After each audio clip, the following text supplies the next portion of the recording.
Bueno, es increíble, ¿verdad?, que la Biblia sea el único documento, el único libro que existe que nos pueda revelar. Y es lógico, porque si Dios es el creador de la Biblia y es el creador de nuestra existencia, pues la Biblia tiene que revelarnos quiénes somos como seres humanos y qué elementos forman al ser humano.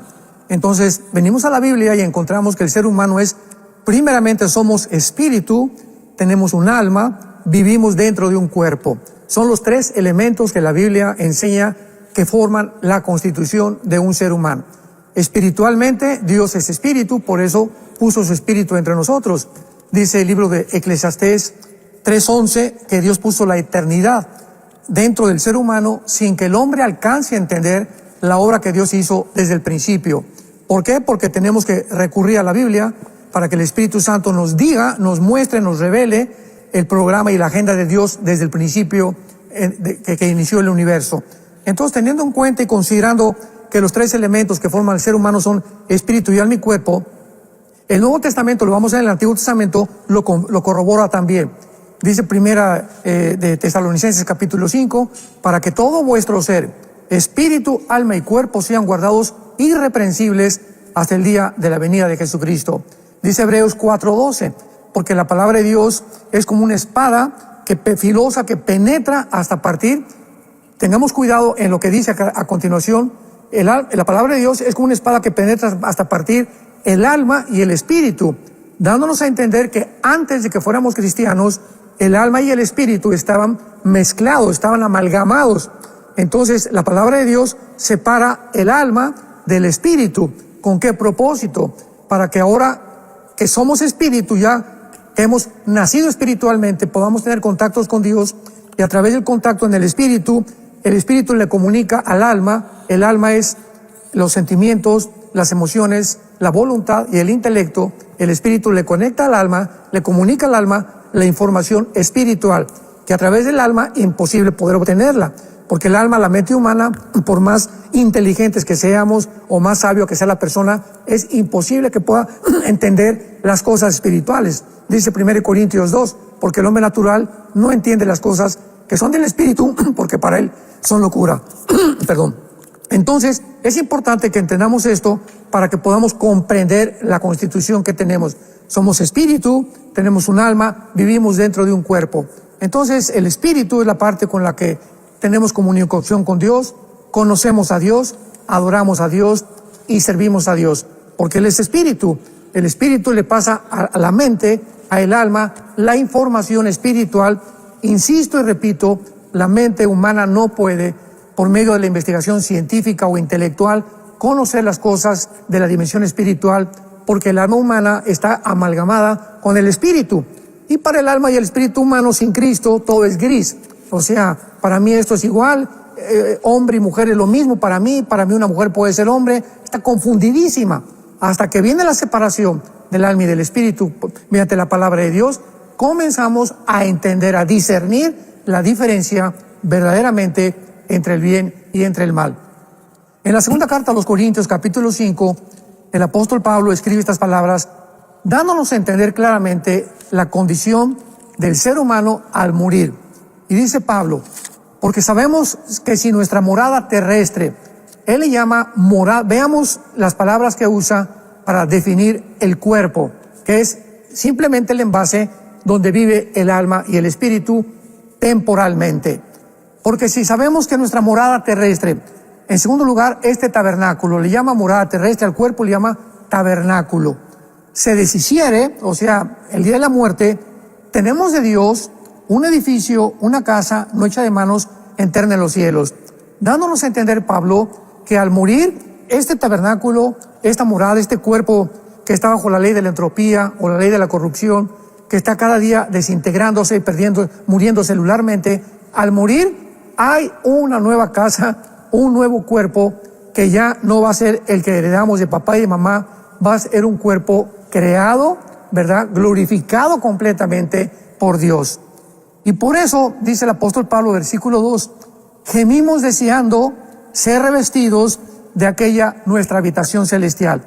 O sea, esta es la razón por la cual, mientras estamos en este cuerpo, estamos llorando, quejándonos, enfermedades, tristezas, dolores, angustias, estrés, etcétera, etcétera, porque estamos en un cuerpo que está sometido a la muerte, que tarde o temprano va a acabar, ¿verdad?, convertido en el polvo, porque del polvo fue hecho el polvo, el cuerpo de la tierra, de acuerdo a Génesis 2, versículo 7. Entonces, por eso dice Pablo, gemimos, o sea, estamos en una angustia, en un mundo caído, que estamos sufriendo precisamente porque anhelamos ya que venga Jesucristo y que nos entregue un cuerpo completamente nuevo. Y te dice, en tercer lugar, porque así seremos hallados vestidos y no desnudos. Y finalmente dice Pablo, porque así mismo los que estamos en este tabernáculo, en este cuerpo, gemimos con angustia, porque no quisiéramos ser desnudados, sino revestidos para que lo mortal sea absorbido por la vida. O sea, hay un instinto de supervivencia dentro de nosotros, pues que nadie quiere morir, ¿verdad? Quisiéramos, a pesar que estamos en un cuerpo que nos está haciendo sufrir y que sufrimos dentro del cuerpo, pues no quisiéramos morir. Sin embargo, cuando abrimos los ojos y la Biblia nos ilumina, entonces ya vamos a saber que la muerte para nosotros es ganancia, que vamos a pasar a un mundo mucho mejor donde se acabará completamente el sufrimiento. Y vemos también claramente en el libro de Santiago, capítulo 3, una verdad que la ciencia y la medicina no han podido hasta este momento descifrar. ¿Cuándo sucede la muerte? Bueno, antiguamente se creía que cuando una persona dejaba de latir el corazón, estaba muerto. Sin embargo, tenemos un caso, bueno, hay muchos casos, como de un artista muy famoso en México en los 50 llamado Joaquín Pardavé. Joaquín Pardavé fue un actor mexicano que fue enterrado y a las pocas semanas su familia lo quiso desenterrar para cambiarlo de lugar. Y cuando abrieron el ataúd o la caja donde estaba Joaquín Pardavé, se dieron cuenta que todas las uñas las tenía completamente deshechas. O sea, cuando lo enterraron vivo. Y él pues despertó dentro del ataúd y quería salir y pues ya fue demasiado tarde, ¿verdad? Y se acabó casi las uñas de los dedos, dándonos a entender que tal vez sufrió un ataque cataléptico, que es un estado en el que antiguamente posiblemente la persona decía pues está muerta, dictaminada por la medicina, lo cual los médicos han mejorado la situación.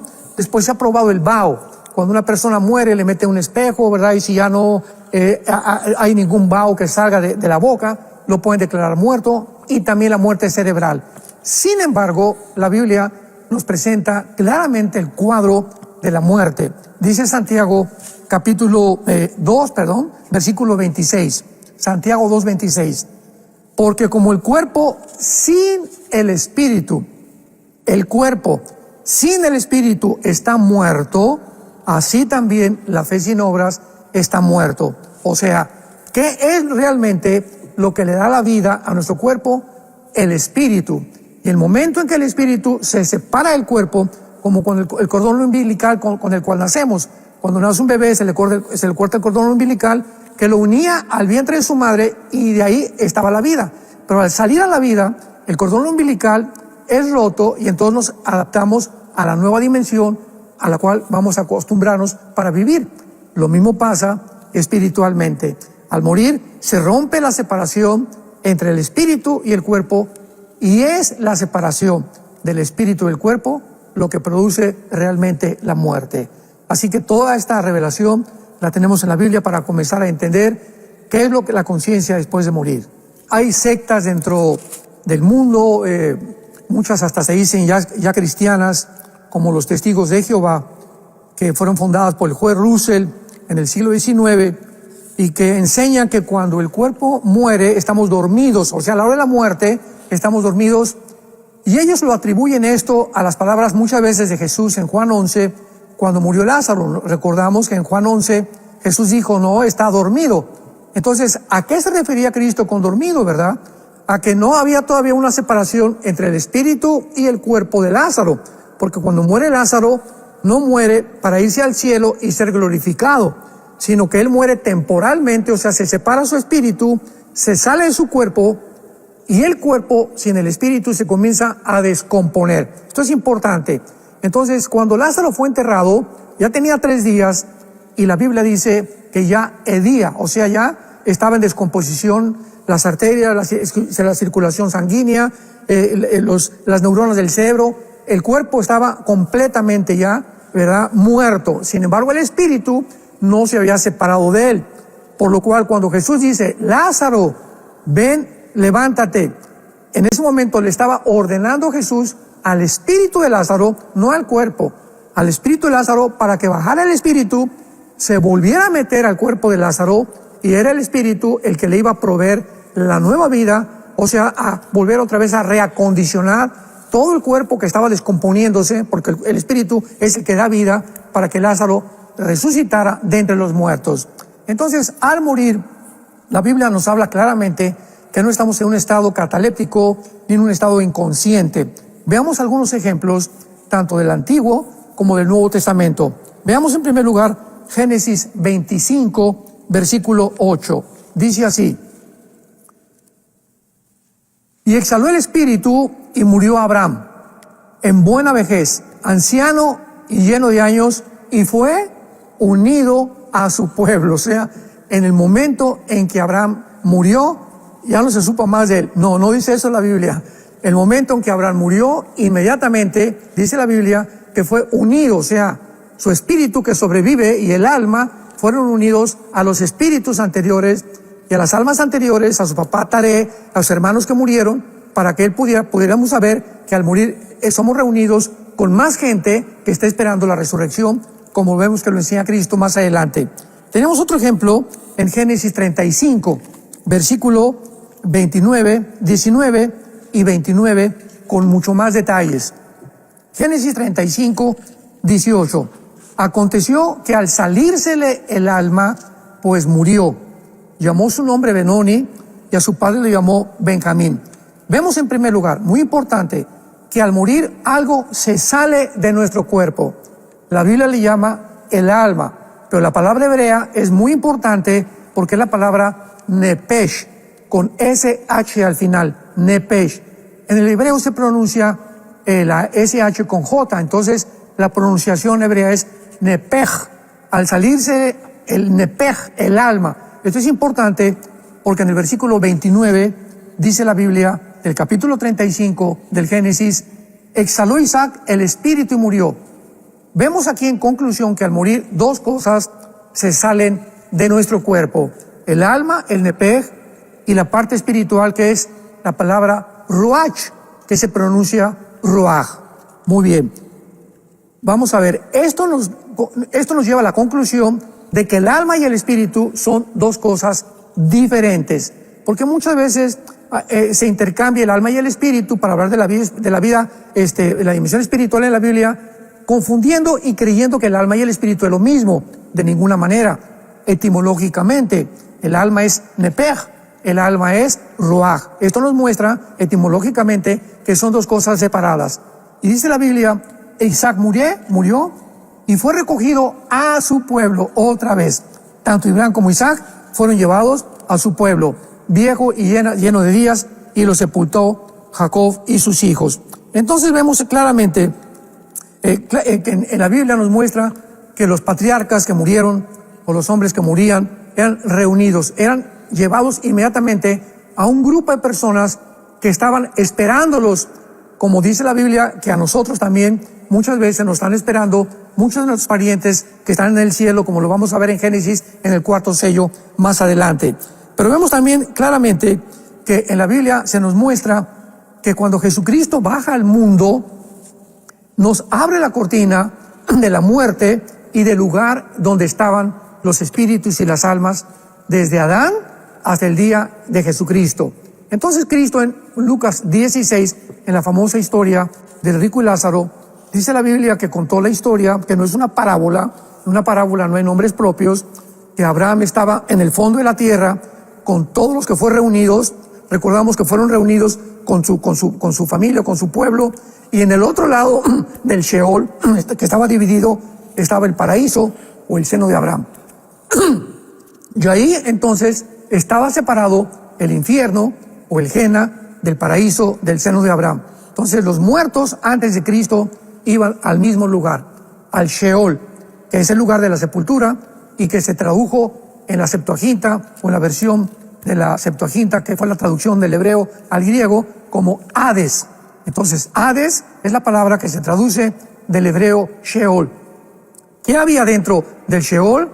Los muertos, los espíritus y las almas del Antiguo Testamento que no podían subir al cielo y que estaban los otros en el infierno, esperando que Jesucristo bajara en los 3 días que Él estuvo en la tumba, Efesios capítulo 4, y sacara a todos desde Abraham hasta todos los que han muerto en la cruz para llevárselos al cielo. Y de la cruz a nuestros días, al morir, nos vamos inmediatamente con Jesús. 2 Corintios 5, ausentes del cuerpo, presentes en el Señor. ¿Qué clara es la Biblia respecto al más allá? No podemos especular, ni teorizar, ni hipotetizar con tradiciones y que yo creo y que esto y que el otro, y que hay comunicación con los espíritus de los muertos, cosas que son completamente condenadas por la palabra de Dios, porque toda sesión de mediums o de personas que quieran tener comunicación con los muertos a través de un medium están comunicándose con espíritus demoníacos que los están enseñando. Entonces, al morir, concluimos, ¿verdad? El espíritu y el alma se salen, el cuerpo se cae en la tumba, o a lo mejor te creman, o a cuántos santos no quemaron en la hoguera en los primeros siglos de la época cristiana. No importa lo que al cuerpo le pueda pasar. Mateo capítulo 10, Cristo lo dijo, lo importante es el alma y el espíritu que tú y yo tenemos dentro, que al morir se salen de nosotros y van o a la presencia ya de Cristo en nuestros días, a la presencia de Dios, o si tú mueres sin Cristo, desciendes al Hades, porque el infierno todavía se encuentra en el centro de la tierra. ¿Quién nos puede hablar de la muerte y de la vida después de la vida más que Jesucristo? Buda, Gautama Buda, que era un príncipe que salió de su castillo para ir a buscar la causa del sufrimiento, antes de morir, dijo a los discípulos, busquen la verdad. Él jamás resucitó, ni tampoco dijo que iba a resucitar. Mahoma tampoco lo hizo, Zoroastro tampoco, Mahatma Gandhi, cualquier líder religioso que tú puedas mencionar, no tiene ninguna evidencia, ninguna autoridad para poder decirnos qué hay después de la muerte. Esta es la razón por la cual el cristianismo no es una religión. El cristianismo no está basado en simplemente teorías, leyendas, suposiciones, ideas, especulaciones o filosofías humanas. El cristianismo está basado en un hecho histórico, por el amor de Dios, en la resurrección de Jesucristo de entre los muertos. Fíjense que acabo de decir un hecho histórico, porque simplemente la historia del ser humano, actualmente estamos en abril del año 2025, ¿desde cuándo la estamos contando? Después de Cristo. La historia fue dividida. El impacto de la resurrección fue tan grande en la historia humana que dividió la historia entre antes y después de Cristo. La Navidad, ¿qué cosa es? Pues se escogió, sabemos que Cristo no nació el 24 de diciembre, pero se ha escogido, ¿verdad?, la Iglesia Católica, pues para poder conmemorar el nacimiento de Cristo y la resurrección, que es la Semana Santa que acaba de pasar, que nunca se celebra la celebración de la muerte de Buda, o de Mahoma, o de Mahatma Gandhi, o de cualquier otro líder religioso, o de Vishnu Shiva, de los líderes hindúes. Nunca se celebra la muerte de ninguno más que la muerte de Cristo, y además su resurrección. Entonces, si queremos abordar realmente y buscar indagar, inquirir acerca qué hay después de la vida, tenemos que recurrir a las Sagradas Escrituras. Y en la primera carta a los Corintios, capítulo 15, el versículo 35 en adelante, veamos la sencillez y la claridad con la que el apóstol Pablo explica la resurrección. Comienza Pablo diciendo, 1 Corintios 15, versículo 35, pero dirá alguno, ¿cómo resucitarán los muertos? O sea, oye Pablo, ¿con qué cuerpo vamos a resucitar? ¿Cómo será nuestro cuerpo?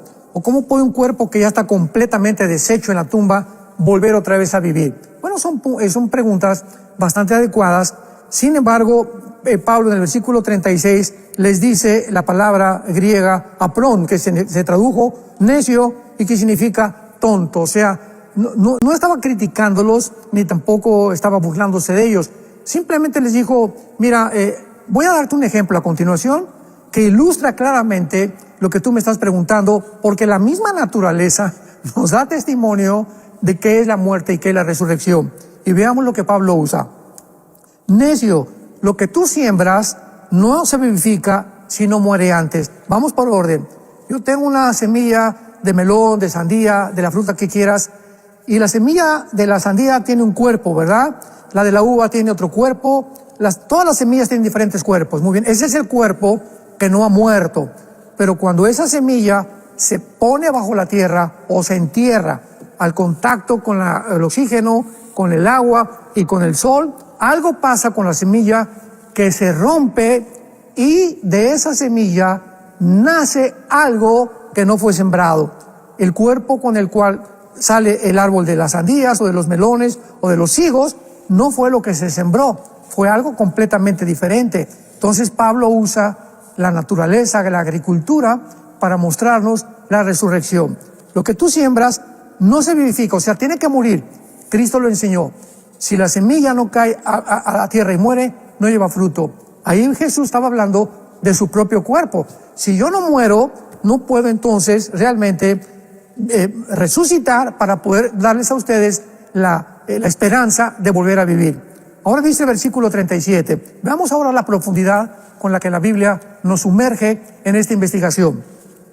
Y lo que siembras no es el cuerpo que ha de salir, como lo acabamos de ver, sino el grano desnudo, ya sea de trigo o de otro grano. Ahora muy bien, pero Dios le da el cuerpo como Él quiso. O sea, el cuerpo que tiene el árbol de las sandías, el árbol de los melones, el árbol de los higos, ¿quién se lo dio? ¿Quién hizo esa transformación entre la semilla y el potencial que había dentro de esa semilla, que nadie se imagina, que escondía un cuerpo completamente diferente al que iba a resucitar? Lo mismo pasa con nosotros. De un esperma de mi papá, microscópico, y el óvulo de mi mamá, se juntan los cromosomas, los 36 cromosomas, y ahí se encuentra en el esperma de mi papá y en el óvulo de mi mamá toda la información del cuerpo que tenemos. Cuando se juntaron el esperma de mi papá y el óvulo de mi mamá, nunca sabíamos lo que iba a nacer, pero ahí estaba el color de mis ojos, de mi pelo, de tu pelo, la estatura, absolutamente todo potencialmente, genéticamente ya programado. ¿Por quién? Dice la Biblia, Dios le da el cuerpo como Él quiso. El cuerpo que tú tienes es el cuerpo que Dios te dio y el cuerpo que yo tengo es el que Dios me dio. Ahora muy bien, y dice la Biblia, y a cada semilla su propio cuerpo.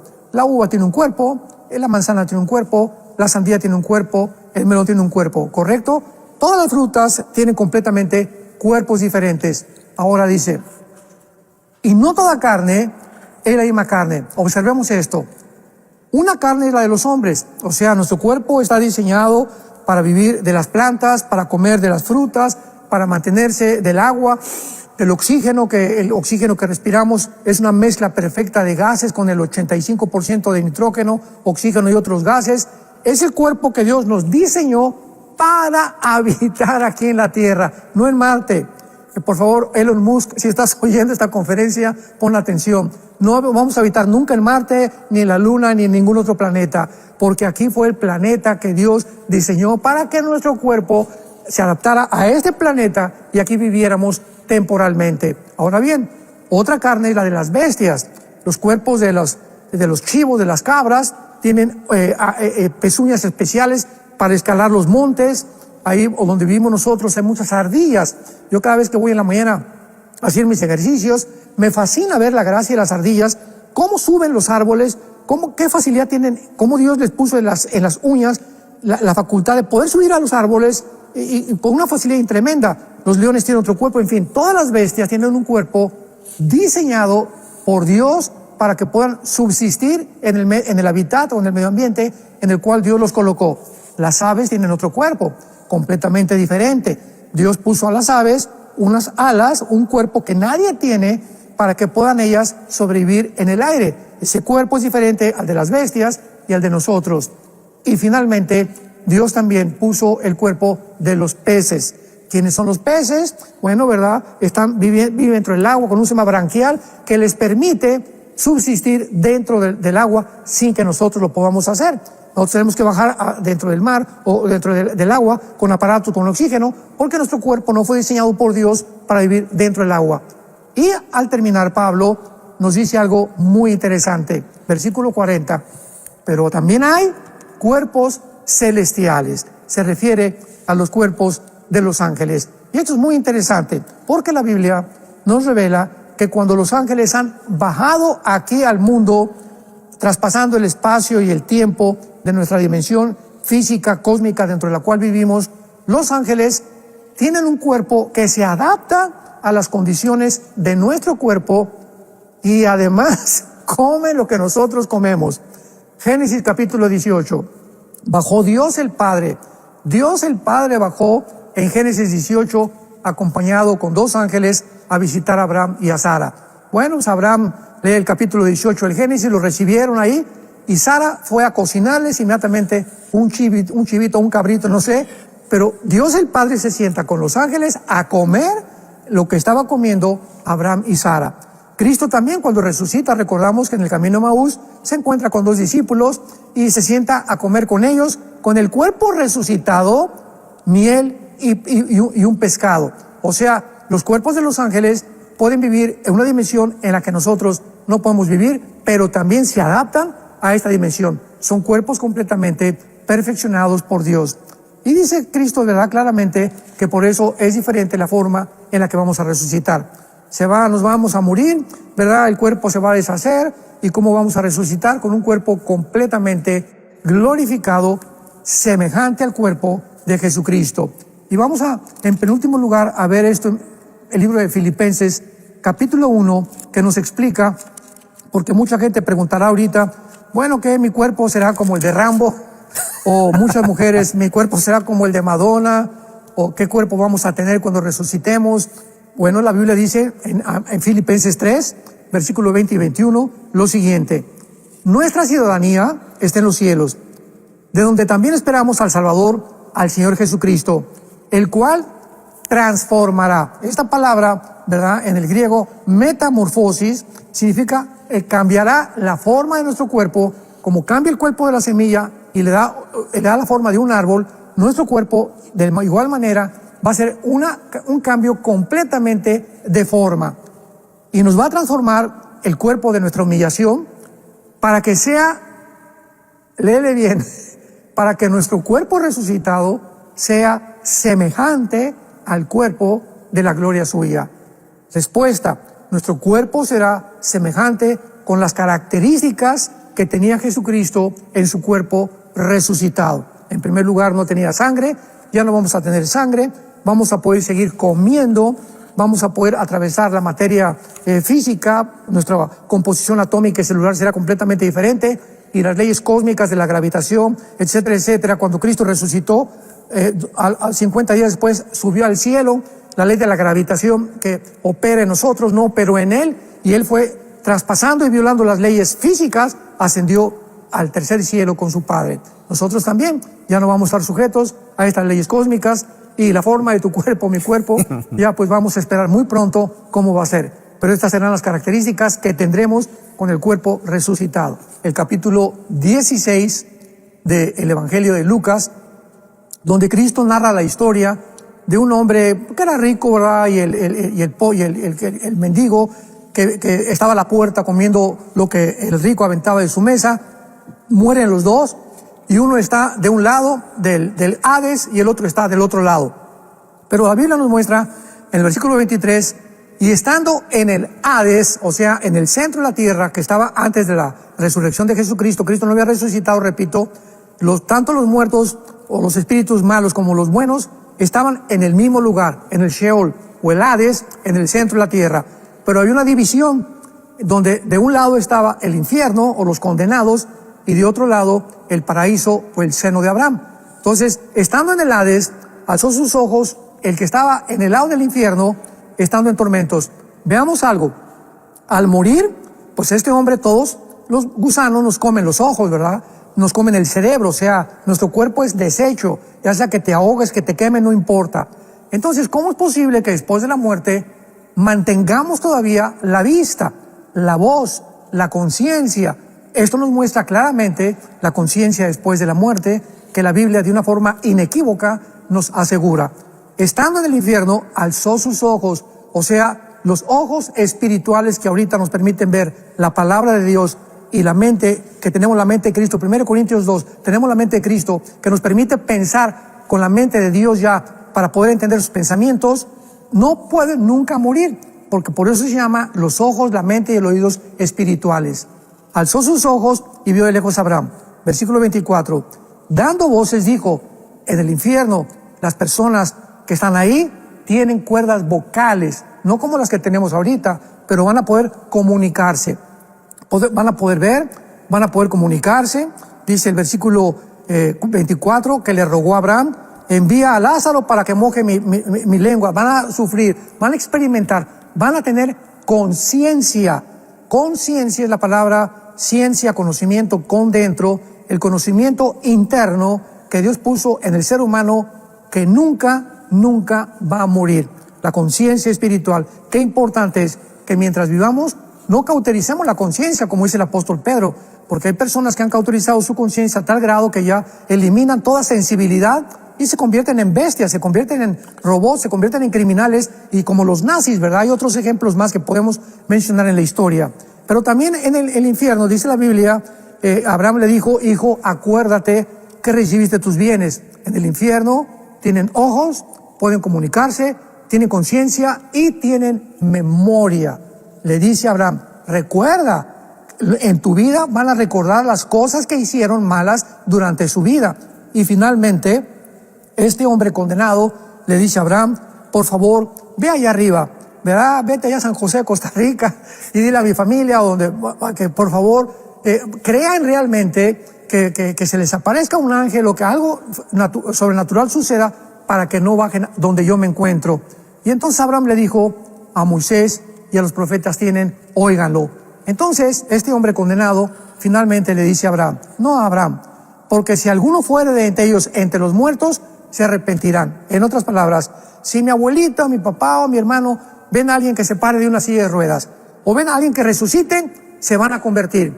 Y Abraham le contesta, no, la conversión no es por la vista, es por el oído, porque la fe es por el oír, no es por el ver, y el oír es por la palabra de Dios. Romanos capítulo 10.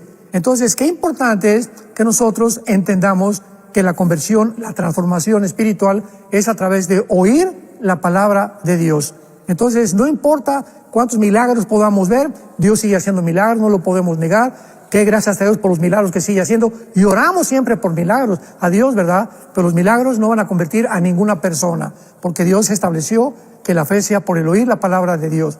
Entonces, qué importante es que sepamos que en la otra vida podemos ver, podemos oír, tener memoria y tener conciencia de quiénes éramos, y la conciencia después lo que va a suceder en el futuro y en la eternidad.